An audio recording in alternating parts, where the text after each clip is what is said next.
All right, let's go right into questions for Coach. Let's do it. Let's do it. Tom Caker, first one. Hey, Coach. Good morning. Hello. Um, um, Payne being out for them, how is it? Seems like maybe they're a much different team because they kind of played through him the first time you guys met. How are they different? Yeah, I mean they're driving a lot more. They're getting downhill. They're really crashing the offensive glass. Obviously, Coit, has been a problem for a lot of people. He just, they kind of play with house money. It's almost like they play such a violent style for the entire game. It's tricky to go against, and it's something that we need to make sure that we're prepared for. Ethan Petrick. Hey, Coach, you were asked about replacing Bennett Sturts last night, and you've had some success replacing star guards throughout your career. It's a lineage that kind of all goes, what it seems like, all the way back to Sean Cooper. How is it that you've been so successful in being able to replace guards that are, handling the ball and scoring at such a high efficiency? Yeah, I mean, I think the system's built a little bit, for that. Obviously, point guards, and then what I call hybrids, which would be your length that can shoot. Now, I do think there's some room for like a five, a lob catching five, that also fits our system quite well. We've just had I guess, a knack and kind of got a little bit lucky in finding the right point guards, finding the ones that um, are ready to go, ready to perform, ready to be, um, kind of that with all that pressure on them. So, hopefully we'll do that again, and we'll find a couple and see what happens.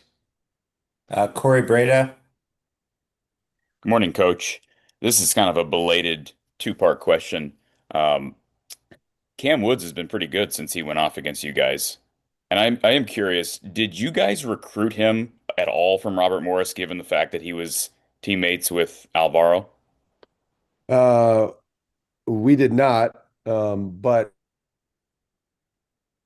it's good that we got him going. So hopefully he'll win some more games. So they'll move into a quad one game. So Yeah, there you go. now he's There you go. no, we did not. We actually talked to him a little bit when he left. I believe he left maybe South Carolina or NC State or something like that originally. And when we were at Drake, we might have talked to him once or twice. I think that was when he left there, if I'm not mistaken. But I'd have to go back and look through my text messages or whatever. But no, we never did when he left there.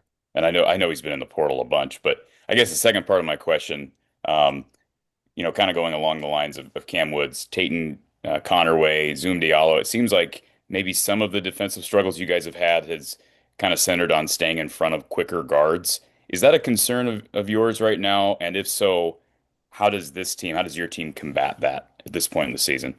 Yeah, I mean it's definitely a concern. I think there's a few things that are always somebody's, I guess concern or Achilles heel or whatever it may be. Um, and some games that's a problem, and some games it's not. Part of those two particular situations is, the gravity was elsewhere. So, um, the gravity of what they're doing was with Tucker DeVries and Lamar Wilkerson. And so you're kind of paying attention to them. It stretches you out on accident, and then a twitchy guard can get downhill. Zoom Diallo, obviously, he was having good games, but you're still focused on those two big guys. And then I believe it's number nine, Wesley Yates, maybe. So you're still kind of focused on those other guys. And so, I think when we focus on specifically a twitchy guard that can get downhill, I think we do a pretty good job, but you have to be able to do it when you're also focused on other things. And that's where we need to make sure that we improve on. Tyler. Hey Ben, how are you doing? Excellent.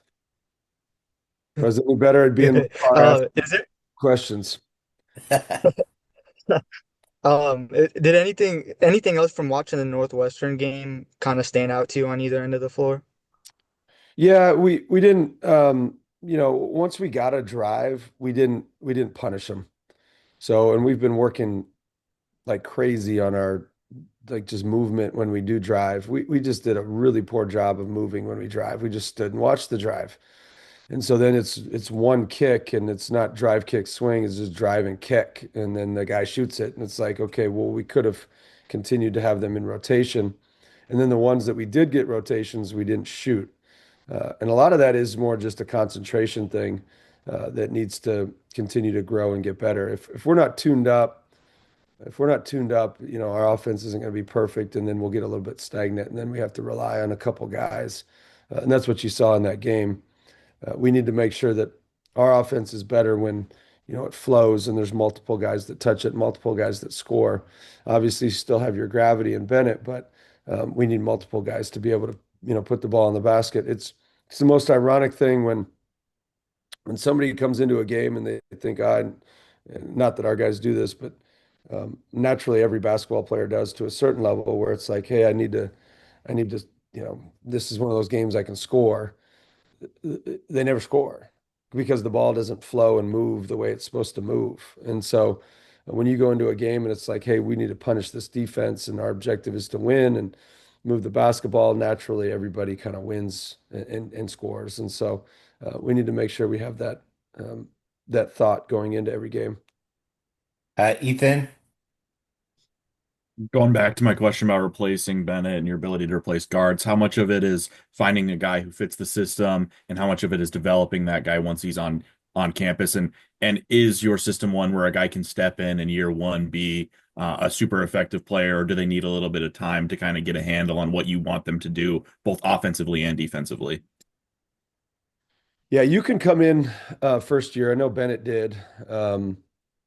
You can come in first year and be pretty effective. I think the hardest part is you are coached. Like you're going to get coached, and you're going to get coached pretty hard as a point guard here. It's just the nature of the beast. And so, yes, they can come in and do that and be effective year one. What would we prefer? We prefer to develop. We prefer to have somebody kind of in the system learning and learning and learning and getting better within that system. That's our preference. We didn't have the opportunity to do that simply because when you take a job, you're already behind in that recruiting class. So we're on track in the 27 class, on track with the 28 class, but it's so far ahead that, when you take a job, you're not only behind in that specific year, but you're behind in the high school class because a lot of these kids are already offered or being recruited. And so, we're not behind. We're still getting there. We just weren't able to get a 26 point guard. And honestly, the 26 point guard class wasn't like elite. It wasn't a great class. And so, we'll probably have to go more portal-ish, but you never know. I mean, something could pop open and with coaching changes and stuff like that, you just never know exactly what you're going to get at this point. Maddie. Hey coach, I wanted to ask, the last time you guys faced Maryland in December was when there was Maryland had, I think it was like 30 plus free throw attempts, and that was kind of the first time we really heard you talk about navigating some of these foul calls, how to draw them in this league and everything. So I'm curious now in February, how have you felt like this team and this coaching staff have evolved to be able to understand how things might be different from when you were at Drake last year? Yeah, I mean, we're still figuring it out a little bit, just how and it's not because it's being called a certain way or being called a bad way or a good way or anything like that. So I want to start with that. It's trying to navigate exactly how it's going to be called, just because it is slightly different from the levels that I've been at. Where some games it might be they call more point of attack fouls where it's 10-1-4, which is the hand checks and the all those different things, two hands on the dribbler, and sometimes they're going to let that play out and see what happens at the rim, and so you're kind of adapting to that, and then some games it might be rebounding fouls. Someday you just have to adapt to it, and I'm still trying to piece that together, but it has nothing to do with it being poor or anything like that. It has to do with us trying to figure that piece out. I think we're doing a better job with that. I think I've studied it. I've watched other teams. I've watched a ton of film trying to figure it out. And okay, this is something that they consistently call at this level. This is something that they don't. And I think that's been helpful to because you can't just sit there and just blame, the circumstances. You have to figure out exactly what we're not doing and then try to adjust your team to be able to do it better. Tom. So Wanted to ask you about you were talking about recruiting maybe portal players or whatever, or point guard or whatever. Would you be more predisposed to like trying to find a guy who is just coming out of his freshman year that you can have for 3 years, or just, a guy that can fill that gap for 1 year and you've got a prep guy for the next year?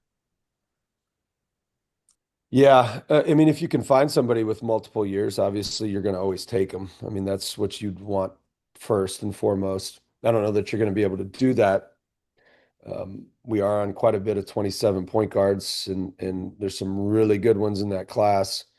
And so, yeah, I mean, if you can find somebody that has a year and kind of plug and play and see what happens, I think that's good too. I mean, we'll kind of see what the end of the season brings. Obviously, you perfect world, can you get a high school 26 point guard and possibly get one in the portal? Yeah, I mean, perfect world, that'd be great. But recruiting doesn't always look like that. I think you want a certain style and you want this certain player and you want, but sometimes the portal and the recruiting has a different plan for you, so you have to adapt to it. But perfect world, yeah, you'd want a high school and you'd want a portal guard, but that doesn't always work that way. All right, we'll go two more questions, Coach. Tyler. The last time you guys went on the road, before hosting a top 25 team, it was Minnesota before the Illinois game. What do you feel like needs to be different around this time to get a different outcome on the road? Yeah, I mean, every situation is different than the last. So, part of that Minnesota game was a lot of different things, a lot of different factors. We just weren't totally ready to be able to win those games. And I think we've proven to ourselves and to others that we can. And now it's just a matter of knowing what the recipe is to be able to win on the road and doing that and making sure that you're fully prepared, fully ready to go take something, because you can't just go on the road and just, hey, we're just going to play better and try to win. It's like, no, you have to try to take it. Otherwise, it's not going to work out for you very well. Ethan. Given how important point guard is to your system, at what point do you get comfortable in scouting and your evaluation of a player to offer them that they're going to be a player that's going to fill that role correctly? Like, how many games do you have to see, or how long do you have to watch them till you can identify the traits that they need to have? I mean, sometimes it forever. Sometimes it can take me a long, long time. And those are the ones that you're just not totally sure on. And then sometimes it can take me 3 minutes. Like we watched a guard this summer. It was a 27 kid, and I think I was 3 minutes in, and I'm like, I want to offer him, and he's good. He's really good. And so it just really depends. I use a lot of feel with that stuff. I think our staff does a really good job of evaluating their personalities before they're in front of us, and so then you've already cut that out. Now it's just, hey, can they play for you? Can they handle some of the coaching? Are they humble enough? Because in order to be a guard here, you do have to have a little humility to you, because there's occasions where like Bennett has 36 the other night, and on accident a lesser man can think a lot better of himself. Fortunately, Bennett's got a level of humility. He understands the value of other people, and so like I've said the other day, what I meant by that is, because of his humility, people allow him to be who he's supposed to be, because he's a really good basketball player. And so you have to evaluate that. So to answer your question, it can take up to 2 minutes and it can take up to a year. I mean, it's just it all varies. How long did it take on Bennett? Are you willing to share that? Yeah, I mean, I think I think it was his junior year. Yeah, it was during his junior year, and I want to say it was midway through his junior year. I think we might have offered him. So it probably took me, I mean, it took me 5 minutes of a game. I don't know when I actually offered him, but it didn't take, I mean, I knew he was good enough. And it's a lot easier at Division two too, because you don't need as good a player. So like you can trust yourself even more. So you might, like like if I saw Bennett in high school now, I would have said he's probably a mid-major player when I watched him in high school. When I got him at Northwestern, I'm like, oh, he's a high major player. I like this freshman year, I'm like, geez, this guy's a high major kid, easy. And then he just continued to get better and better and better. So it took me, short of my Trevor Hudgens, took me a whole year. Took me, I think it took me, no, I ended up offering him about the fourth time that I saw him. So it was probably 4 or 5 months. Deshaun Cooper, it took me 2 weeks. Justin Pitts, I didn't think Justin Pitts was good enough. That was a guy that was an All-American for us. I watched him throughout the year, didn't think he was good enough. Still didn't think he was good enough. My assistant said, hey, I'd like to bring him in and just, because we could watch him at Division II, you could play with their guys. So he played with our guys and I didn't think he was good enough until he played with our guys. I'm like, oh, he's pretty good. He's like, yeah, I've been telling you that for an entire year. I'm like, oh, well, let's take him. Let's do that. And he ends up being an All-American. So it's all different. It's all ebbs and flows, and a lot of it's just a little bit of luck and um, hopefully trusting yourself, trusting your staff, and trusting people around it. All right. Thank you, Coach. Yep. Thank you guys. Have a good day.